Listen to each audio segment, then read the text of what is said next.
mà là mà gọi trên điện này là quán lại sáng report đó con này thì nào điện các cái giờ đây giờ thì cái rồi mà gọi rồi bảo lát cái giờ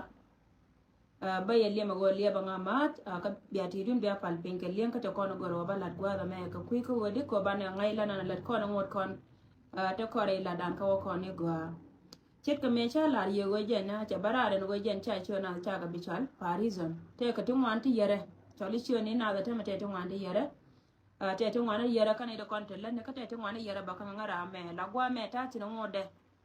kan tin con là yên cái nào kan cái này cái mấy giờ cái chỉ này tung ngoan cái chỉ cái này nông cái cha suggestion cái dân point này để thua là người mấy chi enemy cha chọn cha kana kan chi ka malat ka kana kon te ka ta ne no kon wa report da kan ngui kan kon ne da kon let kon ngane do lo kon ne di cha mo ka bo da kan but te ka do mala wa nga wa ka kor ka tin ko ngai kon ne ko kon game chi ta kon kor kara ma gwan kaya mi chi to chi jalat kon ne ti dia ti ka kon cha pe kap kon te dan ka kwine no kon tin kon en chut pichin mo no go chi rong ka ngwana ka kon ka chi no ko je ne bena ra na chang đúng đâu gen mấy cha này con cha cái này là con tết cái lật con cái quy điển này jadi dân nan lật con là đam mẹ chỉ dâu có là bên cái này con điển cái cha sẽ gen cái gen cha chuột với chol anh thấy mấy cái mà bắt lật qua đam mẹ thế cái lật mà cha là đã gạt con thì chol cái gan nuari thế cái lật mà cha là đã kén cái count is con thế cái lật mà cha là đã gan nuari con thế cái gan nuari đang gì thì cha là đã kén gạt thì cái con gạt thế con để là nó cái yoga đã này chúa gore je go balaria today kanga ti dan ti county dar ma chalke Nasser county te ne dang jo radian ne dang jo ka county dar ma chalke Nasser county te gatin te kon ka gat kel me be dar ma chalke ko county te tin te kon ka gat kel me be ka ko ba county kan ga de ti ka kan ga dang ti cha gan ma ne ken cha ga lat kel me chalat ka be chu jo ye ne dang ti nga yero dun ti sia yedang wal sia ka ga nei dang die tinga yaro dun de sia yedang wal sia kaga kinyen kon sia kwa kunte konte sia ngon ko kuigan moro kono kono te ka bot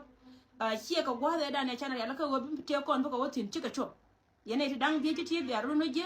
te kare do aran ku yer kan te ka ku yer ku meta kontine ala wojen te ka ku yer kan gara dang die te to ka chala da ma chala da kan no wojen ci kwa kun tika chop gwana na wo ngana wakatin gore je wo biya ngai roi mi sia ka wona ka chelo na tika te da lon kala da la diene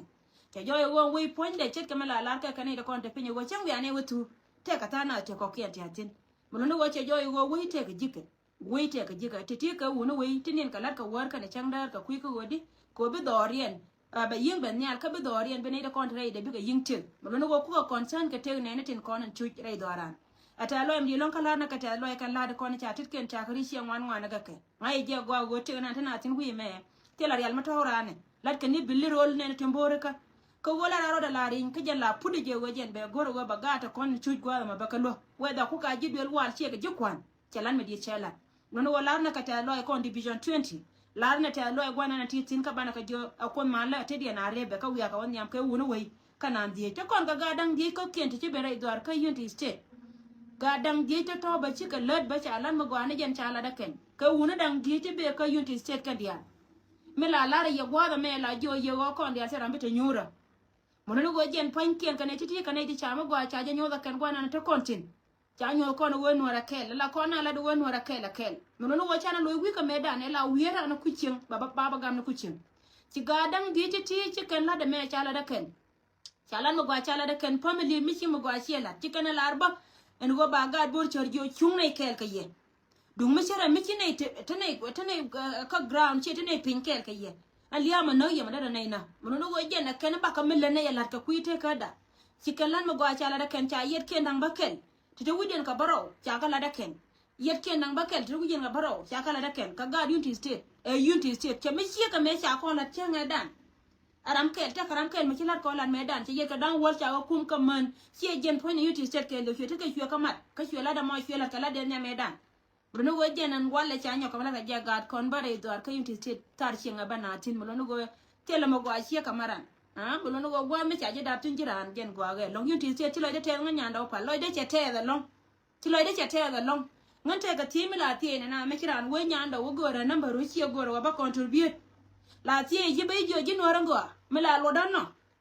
wo gan che no me be no ro ko run ka me cha la te la ma kangan ta loide te ke nuar na je go gan mete kamela da ka yuti state ba loide don ko la da jaka chia mari mi te ka mi la dare lo ka ba lo de don ko la de ga chi ma ro dor mi chal ke ka unity state wani dia la kon cha kon daptin lo ye no kon chi nga da ne da no go kon ka kon ke mi che dor kon cha karet ke yer chelo no go kon ka kon ga ti goli mo no won te me chi mil dan che jo ka chana lo miske chana lo miske ngan nyanda hotel lo de ka mi la ke ga nwar mi la ke ga nwar re ko re me men chi tuan te ma ka chana de me cha la ka je ngan nyanda cha ngai re te ka da en go nwar kel ke nwar cha lo ka da kila de te long ka gatin kon chi ben ka unity state kana gatin kon chi ben ka counties content kon che kwen dor mi chal ka koi county ka ko ba county ka gatin kontin be ka nase kila de te long kila de te long kala na cha la da ken kan kwa kundi ya to ga re chi ga chop chi akam ni man wu na ka jen cha ga la te de makan wol cha ga la re te de makan wol kan chi ga chop gwa da na wagatin yan gara dang di te ga ye dan wol chi wo gwa de nya me da ne ngayene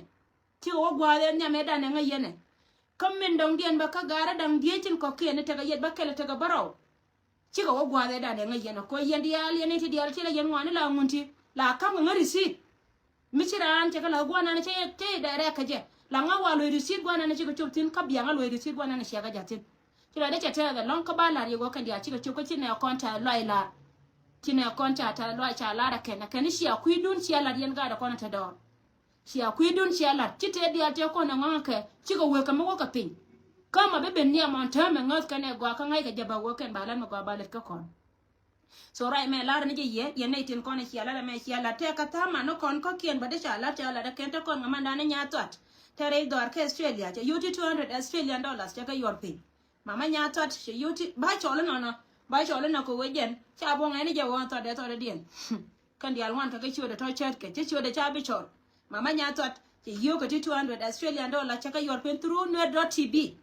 okay yo ko $200 Australian dollars ke your pay ta kon ka nyiman dan shi mana ne chal ka marsa je yo ko to $4 US dollar ke your pay through net.tv kan ti ga ne ko ni ben kanwa.tv ka yana tin kona te lat ka kui contribution na ka ne content kona lat ka lada ken thank you so much until I get test yana tin nas kala nan ladiya na wana ka wani amu da ka meten nyam dan na ta me report ya benre doran dor michal ke ai doran ka panga en go am point the enemy me shen nyen kana re lo ka cha nyo ka makan waje woda wojen benetin kona to gonga gwa na ngai kondi ale chebele la ne ka ta bitiyam cha la da ken go ken to ka dumni pana la go gor ken de ne konde ka ta ga ken lakin tine kon ti ka te nin che cha ngaya ken cha kula wene cha wote ka kel mo gor kona go bana let ka ke te ka kel mo gor kona go bana let ka ke kon tana ba ngwan kan ta ba ngwan kan ru pone ti ti te kona lat ka ken ka to kona nganga ka ken ko wojiran me le di dor ka te ga ngongi jere la no go ba ji tiam run te ka kel mo gor ka ken go bana ka de kona tare do aran ka pan ga ti te kel ka bana na ga ten te ka mo gor ka ken go ba la da ken kama gor ka go ba la da ken ka kentin kona ba kula ling rodian ka ne kiente nan ko ken te ka go ti gol te ka tin ngai kon dia le gon gon kurmi che webeke la te ka ne tin kona lat ka la da ken ne da kona te pin del ka goli ne de kona lat ka la da ken ne da kona te pin del ka goli ba te ka duti la len ka na rodian a wa ken pankien mo wa chuben go jen de enemy de me le da da lat ba ni kon dia la kon to kontin ken pankien cha da ba ngai lon ka len te ka kel mo gor ka ne de le ka ken ka kele mo ami very important cha kam yenor community ko ne de kon te let ka kuite ka ne kon te pin mun no go jen poinde bana ngai no go jen chana la de me chana la tin kan le de titin kon ci ben ka te kon ne ci ben ka kon te ngadan chana ga tin kon te ka yod ba ci kon te dan ri kon no do ti bi ci contribution 20 chante dan chane ri ka kuiga no kon te ka yod te ga de cha man den cha na ka te narien te no wikier na ka pom mun no wa cha ci ma na ken cha ka tu kanete to me da ne chin content nyam te kon me chi ka ben chana ka kuot kan ga da to chana ka kuot mo go jen bia kula ngai go kon chi kon le ka gwa ken chi kon le ka re lo ka ro ade le kon ka gwa dia la no gwa ma te ka lia to wang nan tetin ana gwa ma te ka ria kon ne kon dia ka wo ka ejen la dan le kon ne to wang dan tetin ba la ye go wo man ne de kon da tar jube to kon ka ripo na ken man ne de kon da tar jube to kon ka ripo na ken ti gor ka je ken go jen te ka dub dia to an ken dum do go ken te ka bi ka te ka ripo ti gol ko ga de kon tane de kon ta ka bodo da tar jube te ka tin ti kon go ba na je location ba location ba la lar ne ye laro wala da me te kontine a jala nan let kon ne ka cha kon no ne de kon da kala ga tanya go te ka mi very important mi gor ka ken an mo winga wo yoda ka jira mo wana na titin min ci rodo mo let kel ka mer yang do sie ka division 20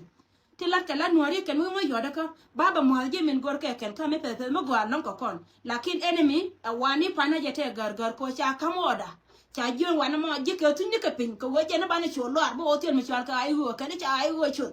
ai ho biba akene cha biba cha chu ken mi lo no go jen point no ko je la go ye go la cha ndar ka la kana la ka ken ga chang dar aka ku rai ni no ko ken kana ti desperate ko ken kana ti chu kana ti nyan wana tegatin la gor no bana ku rai ko go cha na bi cha na to dan ga ko ga melat ke anta me cha ka mo ye ka jam da ker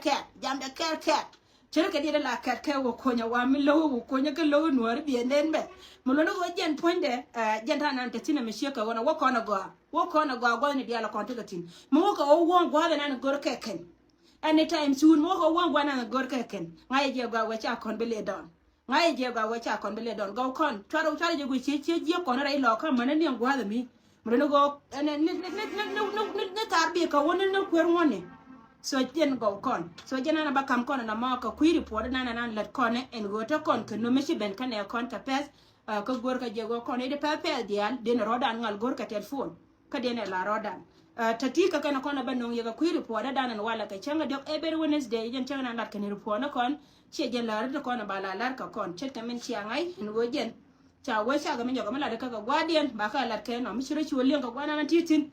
bi chwa lari yene dang diechin kono ci ben kare le se kan gad nuari ga nuare dan wol kono ci ben gwan ci abentin gwana na ci abentin yandiyal an wale biya te kelien gwana te yentin go ci ko kunte ko ne ci guli ci mo ko ci ka chop an ci loy na ci ka tes kan ita to kan ne min dong dien e pan rezing da ne cha lat chang e da re do ran ke Australia kor lo ko ni taiman yene te ko ne ci ngen bo tela ra mi ci ne lunja o ko nga tega ne di changa in baga ken medan te lar ka je ken go kono gur ne de ne contribute de contribution malat kamare doran ka Australia de ne tet kwada ne kamnyal yene te ko ne hiara lar nyaro ka me biaro lar nga ko wan barai ka kwar de ya kam bang account no wo kwa kon wo katin de ya kam bang account an wo kwa kon wo katin so ko kuika mi che ka wona gor ne je wo jen poinde chala nga ko wo ngan che ye belonga ma ba ya wa ye chol che belonga wa ye chol te ko la ko na wan ke che jen nyanga ka me gor yena we jen bianga inbox agera me chi nyen ka chiga chop biro dollar nga ka ba yi cho kam di tele ka ne tin kon telat kala da ken yene te ko ne chiara dollar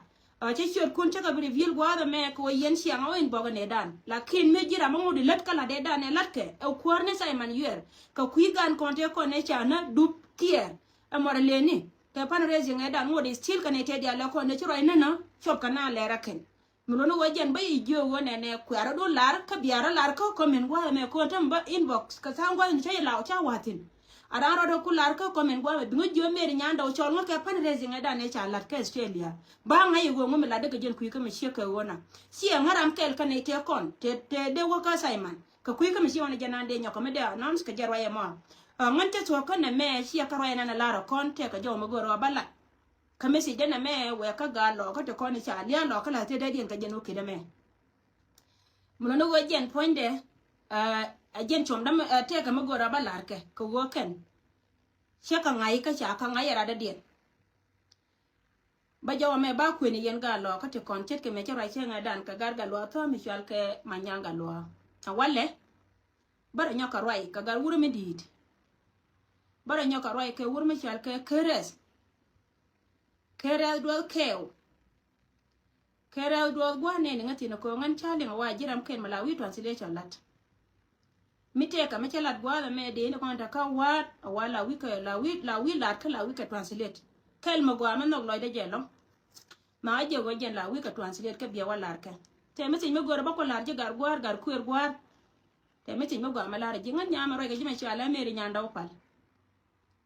an nya wuro mi chal ka palul jang dor mi chal ka yedi de ci jika wana pana je an nya me roy ka jime an nya mi ci daman ci wana pana je men ba kula larji je na na gar kuer to kono la yen ka yen ga lo ka tin dia lo kon tin chal ya la te da dia na ko wana kama bordal awaka don mi chal ka ma nyanga lo ta ngo na reis dor ci njada awaka wur mi chal ka bul ma kuei awakara da dia na kan chere na mention na plau ga chele to kono ji wona to kono no thu ken wa kama nga chot ken chagwa lo wa kon cha ko ngai wo ke dit ya lo kon di liu ke te dun kama na ga lo ko to kono li won ta men liu ke te dun men ba kula larji gar ku yer jenen te ko la kare do aran chi wur janga che bere do aran kon lo kare do aran che betong mach me ba bantin ka bere do lo janga bere lo jaga lo ka mi chiro do kula jaka bol de jani today jaram bere do ja lo je chi yena manyanga lo atwa yene do kon jel door to door tungo yena ga ka jel yen kam ne dori kon ka kanye ne kon biare ma biaje kan kilo de tega no wo jo shot kun yen ga ruini te tin ci gwana kien cha na cha ga roi kare loko ngan ma bakula larji jenen gar kuer bu gwana go cha kan yi kare jam ko jom bala ka ya kai bu gwana go cha kan yi kare jam kere bu gwana go cha kan yi ka go ka gate ko ne ci wona te da mar ni do ko re die do kun mun jang gar kueka do da cha bol de cha bar ka pa jut cha me dan me wo kanlis do da kinna ka yidit bu gwana go cha kan yi ka gar kuer go bu gwana go cha kan yi ka go ci do na jin bu gwana go ya kay rena ne cha la de ci ma no kono go yi jine gen jira me dan no na me ba dit te kon bana gwale ne te kon cha bana dor mi chal ka yidit wujal te na ka kel ka gadie ne do bu gwana jene pujjo go jin point jin gare al do ci kan jin bu gwana wa ci kan jin bu gwana wa cha kan je ka gar kuer go kon dorare lo ka kon lo te ka dor ti ku ene lo ando le me chale do ko ni ya nya today yene jang ke wur me chal ke ma kal kol gar ni mo kon ne ti di chal ke chien ti an kan jagwes tin ku dori le dana ko dor me chal ke walga abanana dora mi di wi pa no ma gwar mi ci chum na tin mi ci dit ka ci ka wongot ka ko ne di ci ku ne dan ka ga nyet ta yen ka ga nyet ka yidit ka te ne ka ga nyet re do aran ka wat kon ji to duele me ti chal ka ci ma ndang ni ti la liep ka nyale wut yen tia atene tong ka ken kon ne tin kontin kun ka yelo ta dora te ka ga nyet dor yen tia ngadan nika wai nika mani nye ma tin dina ken dora kon nyer jagwe cha ne tu yen tia roja la nyelo ka roja la rama ngai ji gwa mani na kar ko ngai ji mani no mani ngai ji mani family do kere ando le panesia wana me wujina na yena ne ko teje yen ka wa twara ben wijal ke ele je me biya banana ka NGO me telet ala gordo ara me siya benna gar kuera gar nyanen mi chaman kwen ka gok agar nyanen mi chaman kwen ka gok gar kun mun janda jena gar nya chulik likun ka yen chien tiam gar nyimor ame bia bana pan muno go chi elia mi je mi chine rama no do kona rama no do mi chine ngai go ngai chine to bi len chine ngai ken mo galo wo kan do na ja kel mo galo a kel mo ga mala ra je gar gwar kane ko te jil ke je kel wo chi ka beni kan te na ka do chi lo de te da lo kwela wo che kemen cha larji go yen ga lo ko to ko ni cha lia la te de dun tame tin na ge na door to door kam ni chiene kon bi wur jama mi chal ka jang warab be loy warab ka be bor loy bor ka be bol mi jel kel ka ma kal ko ba loy kama yom lakin yen ga lo ko ti dia la ko ni cha lia la te de dun ka bi ara be yat kor juri timba di lo ko ba na ken ken ga lo ko today bi adore lo ko gar kuer gwar gwa no wacha ni jika kere gwa no wacha ni jika garma muwe watu opuje ba joy wo hilia do te dedu ba gwa ko mi dire lo